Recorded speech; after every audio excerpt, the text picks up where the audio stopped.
Every day you wake up now, there's anxiety there, isn't it? What's going to happen now? Well, how has the world changed? What is the latest thing that you have to deal with? Every single day, it seems, the world is turning upside down. Things are volatile. Things are uncertain. Everything is so complex and it's all ambiguous. Where do you even start to keep your head above water when nothing seems to be in your control? And others are often counting on you, aren't they, for support? How do you get ahead when the ground is changing and different every single day?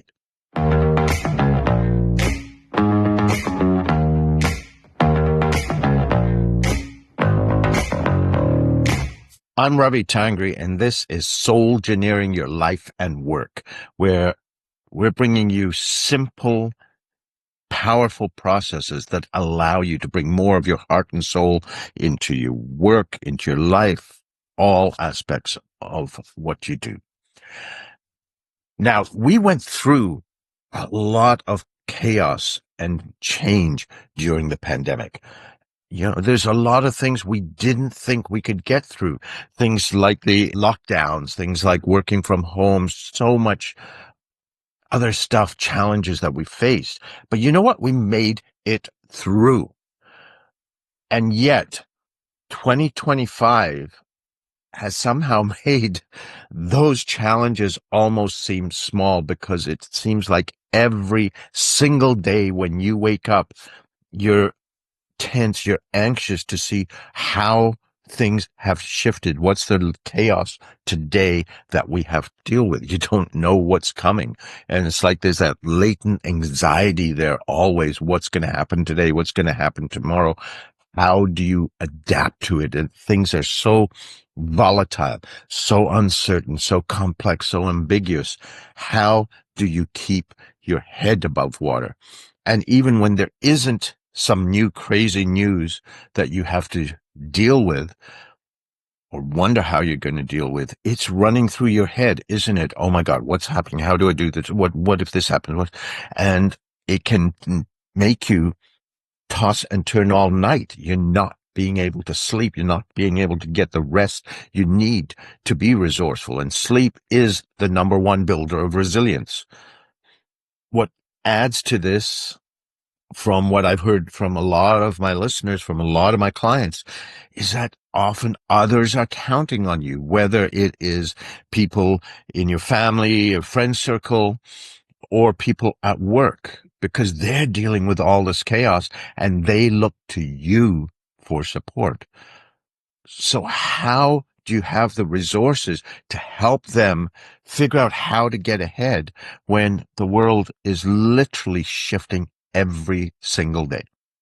Well, what I want to bring you is some simple ways that allow you to get a little bit of control back, a little bit of sense of, okay, here's where I can actually find some ground and find a way to move forward. And very simple little Jedi mind tricks that can make a huge difference to help you move forward. So let's start off with this. What you have to do is be aware, first of all, what's happening. And this little simple little exercise here I could give you. Don't do this if you're driving, but as long as you're not driving or operating machinery, take a look around you and pick out everything that you can see that's red. It could be clothing, it could be signs, whatever you can see that's red. Try to spot every last tiny little thing that's red. Okay? And now work with me. As long as you're not driving or operating machinery, close your eyes. Come on, play with me for a moment. Just close your eyes for just a moment. And while your eyes are closed, name 3 things that are blue around you. What happened? Usually it's pretty hard, even if you're wearing blue. So what's going on here? You're focused on the red. All you're doing is seeing red. Now, if you think of all the things going around the world, are you concerned with all of them? No, of course not. So you could draw a circle around all the things that you're concerned about, a red circle, let's say, and everything in the circle are the things that you are concerned or worried about, or that you find are important to you in some way. Now, of all the things you're concerned about, can you control or influence all of them? No, there would be a much smaller circle. Let's make that a blue circle of the things you can control or influence. We'll call that the circle of influence. Now, if you are in the habit of looking at the red as you just did, what happens to the blue circle? Guess what? It shrinks. So all you start to see is red, all the things that you're concerned about that you can't do anything about.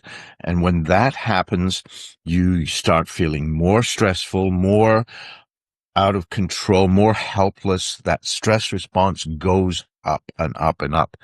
Now, this is perception. There's nothing less that's in your control, but you've built a habit of seeing red. What I want to bring you is set of simple habits that help you see the blue. So the blue circle starts to grow.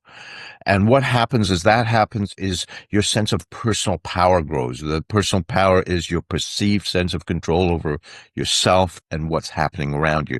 And as that grows, your resilience grows, your stress drops. Okay? The thing is, when you are stressed, you've got to realize this is not just a simple rational response. There's an emotional and potentially addictive response here. Every time we have a stress response, and it's not necessarily a huge one, even stresses over minor things, your body catalyzes over 30 hormonal changes, 1,300 chemical changes that poison your body. And some of these last for hours. The other thing about the stress response is it shuts down your brain. This is the fight or flight response. When the saber-toothed tiger was coming down, there was no time to do a cost-benefit analysis of different alternatives. You either ran or you froze and hoped that he didn't see you. It's that simple. Your brain is not required, so you're not resourceful. And then you're locked in that stress response. And with those chemical and hormonal changes, I believe there's an addictive factor there. Your body gets hooked on that. It's that buzz, almost like a caffeine high on steroids. And as much as you hate it, it's like part of you doesn't want to stop that because you're hooked on those drugs that your body is producing. Now, here's the good side of this news. When you focus on the things that bring you joy, that bring you peace, your body also catalyzes a different set of hormonal chemical responses that heal your body, that build your immune system, that build your resources, that make you a lot more resilient. But the key is getting in the habit of doing that. Now, we're not talking about making massive changes here because that can be intimidating. Guess what? That adds to the stress and you just get caught in a spiral that just keeps going down. We're talking about very simple changes. And if you want to break that cycle of stress against all of the volatility, the uncertainty, the complexity, the ambiguity, there's 2 steps that I find are essential in doing this. First of all, is a way to get rid of all the stuff that's running through your head, to vent all of that. Because a lot of people find that when they're under stress, you're either playing worst case scenarios or worrying. That head talk, that monkey mind, that head chatter does not stop, and it adds to the stress. Your body doesn't know the difference between what you're imagining through thoughts in your head and what you're actually experiencing. So just imagining these worst case scenarios produces the same stress and poisons and toxins in your body as actually experiencing them, even if they never ever happen in real life. So we need to be able to vent that, to let that go. There's a few simple ways that you can do that to start to let go of that. One is what I call a venting journal. And this is very different from a journal. If you journal, this is a different book. And what I recommend is a coil bound scribbler. This is where you just write down all the things that are going through your head, all the frustrations, all the worries, all the anger, all the helplessness, all that stuff that's running through your head. You write it down and just dump it in there. And when you're done, you rip it up and throw it away. It's funny. I have a resilience program where we go into an organization several times, once every week or two, with different modules so that we build on the tools and we hold people accountable. They set goals at the end of each session and we check in. How did it work the next session? And I gave this technique, I remember, to this group, and this one woman comes back the next week and she goes, I hate you for telling me this. She got up one night and her head was just going through crazy stuff. And she apparently went through like 3 scribblers, just venting and venting, writing letters that to people, not sending them, but just writing as if to get it out of her head and tearing it all up. It took her hours. But the thing is, once it was out, it felt so good. It was actually out and she was able to let it go. Now, you can take the venting journal a step further by tying it into an indigenous ceremony called the burning bowl. And what that is, when you rip it up, you have a metal container and you take it somewhere where it's safe to burn, where there's not a lot of wind, something underneath it to protect from the heat. And you burn all that stuff, all of that ripped up paper. And as it burns, you just feel all of that energy, all that stuff, all those thoughts going into that fire and burning up. And once it's cooled down, you take those ashes and you either bury them or you release them in the ocean and just let it go. It's amazing how cathartic this is. This is a ritual, and our minds, our souls love rituals. So that's one way to vent. Another is to use your lifeline and call a friend. And you call your friend and say, look, we're going to go for a walk. We're going to go grab a coffee. We're going to go grab a beer. I am going to vent. You're not going to fix my problems. You're going to just sit there and smile and listen. And I'm just going to go bleh and just get it out. And once again, it feels so much better. The other thing to deal with all of that stuff that's there, I'll give you at the end the free Jedi mind trick that I've got on how to actually shut off that self-talk. I've found absolutely zero value for that self-talk. Usually all it does is keep you up at night and beat you up and build anxiety. The only value I've found is in the grocery store when you're comparing 2 items and you're thinking about which is the better one for you. The rest of the time, it really helps to be able to just shut it off just like that anytime you want. So I'll give you the link at the end to the free resource for that will show you how to do that whenever you want. So that's step 1, to shut off all of that self-sabotage that's going on in your head, vent it, turn it off, whatever. Second is now to start to find small ways to build a center, a ground that you can stand on, that you can breathe, where you can start to say, okay, here's where I am, here's what I can do, here's what I can influence, this is how I can move forward. This is how I can be more resourceful so that I can support others. So there's a few different things that you can do here. One, you're probably not going to like this, but to step away from all social media before bedtime, for an hour or two before bedtime, so that that stuff is not going in your head. And also when you see things post that are talking about things that are happening, it agitates you. Guess what? It triggers the stress response. So it's, good to be aware of things, but the more you focus on it, the more you drive yourself down that rabbit hole, and this stress spiral downwards. So minimize your social media, especially before bed, so that you can have a much more restful sleep, so you can be more resourceful. Then it's to find those places, to find that center. It doesn't have to take a lot of time, but it's to break that stress cycle, that addictive cycle, so that your body can get some of the healing chemicals. If you meditate, that is a wonderful resource to do, but there's many, many forms of meditation and presence. You don't have to do a formal just sitting and meditation.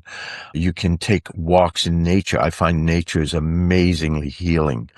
And it's a way, especially near the ocean or near water of some sort, it's a way of just letting a lot of that stuff go. If you have kids, especially little kids or grandkids, it's amazing. You don't have time to be in that place because they are so focused on play. Let them teach you how to be present and how to play.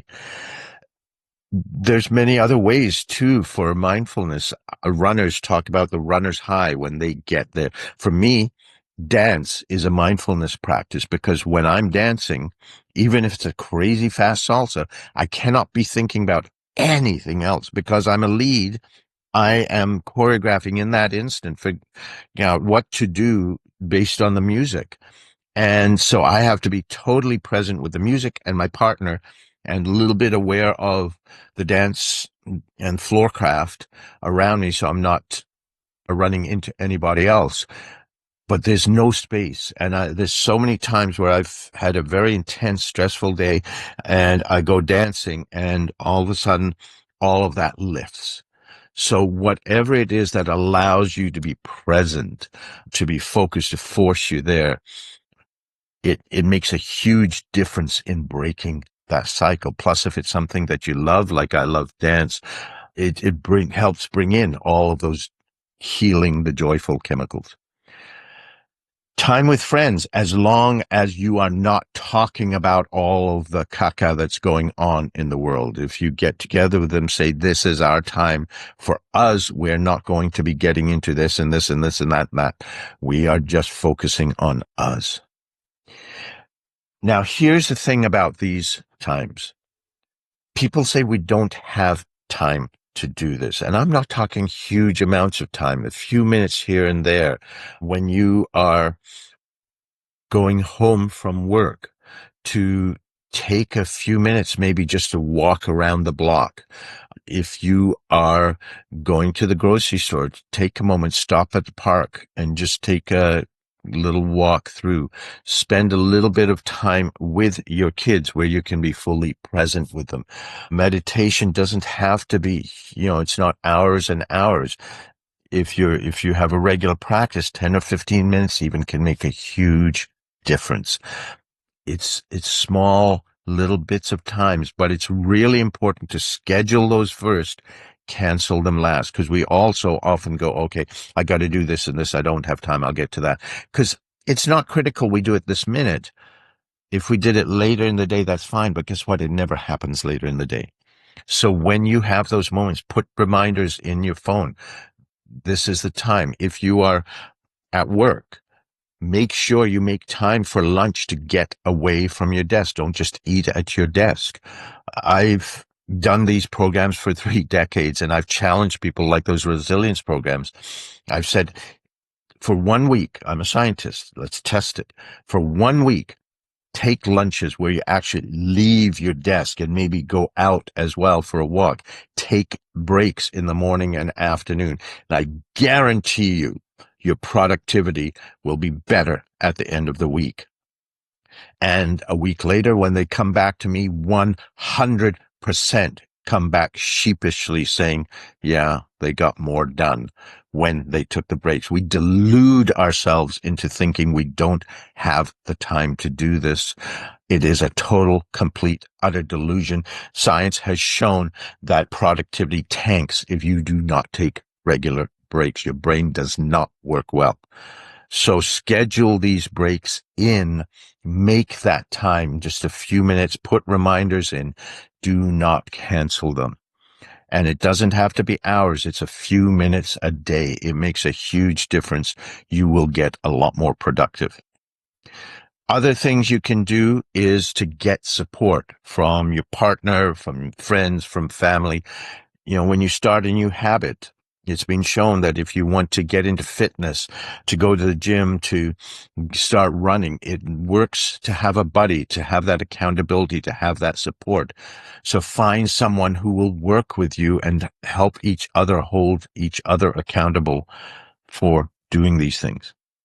Now, if you're feeling the stress at a much higher level, then maybe you do want to work with a coach or a counselor to start to break those patterns or habits of busyness, of stress, where you're perpetually living in stress. This is not a sign of weakness. It is a sign of strength. The most effective people, the most effective leaders I've ever worked with always get support when they need it. Trying to do it all by yourself is a sign of weakness, and it is also the stress response trying to keep you in that stress spiral and in that addiction to stress. If you really want to break that habit, get support from buddies, from friends, from family, or get some professional support so that you can really make lasting change. If you want to make change, that support is huge. It's what we often need. I've often needed that support. I wasn't able to get through certain challenges on my own, and I needed that support to help me through that. So those are some simple ways. I wouldn't try to do them all. I've given you a few. I would pick one or two. You know, find one way to vent, and then find one way to find center, to find more presence once a day in your life. It will make a huge impact. Just do this regularly for a week or two, and you will see the difference it makes in your mindset, in your sleep, and in how you wake up, where you can wake up without the anxiety, without that stress ready to go, but instead be a lot more resourceful, a lot more present, and a lot more able to do what you have to do and support those you need to support. Check it out, check it out. Are you ready for this? As I mentioned to you, I have Jedi mind trick that lets you completely shut off that self-sabotaging self-talk whenever you want, easily and effortlessly. And I've got a free e-course where you can learn how to do that within a week. It takes about 15 minutes a day, and that is not 15 minutes all in one time. It's like a minute here, a minute there, and 10 minutes in one spot. And within a week, you will be able to just shut that self-talk off whenever you want, so that you can shut it off when you're going to sleep to have a much more restful sleep. You can shut it off after something might go wrong, so that you're not beating yourself up. You can shut it off when you're getting ready for something and all that's happening is the anxiety and the worry and all that self-sabotaging stuff, so that you can focus on the things that actually make you resourceful and move the needle. So to access this, all you have to do is go to silenceselftalk.com, and it's available for you for free. Join me and then let me know how it works for you. I got the energy, it's all I need to feel.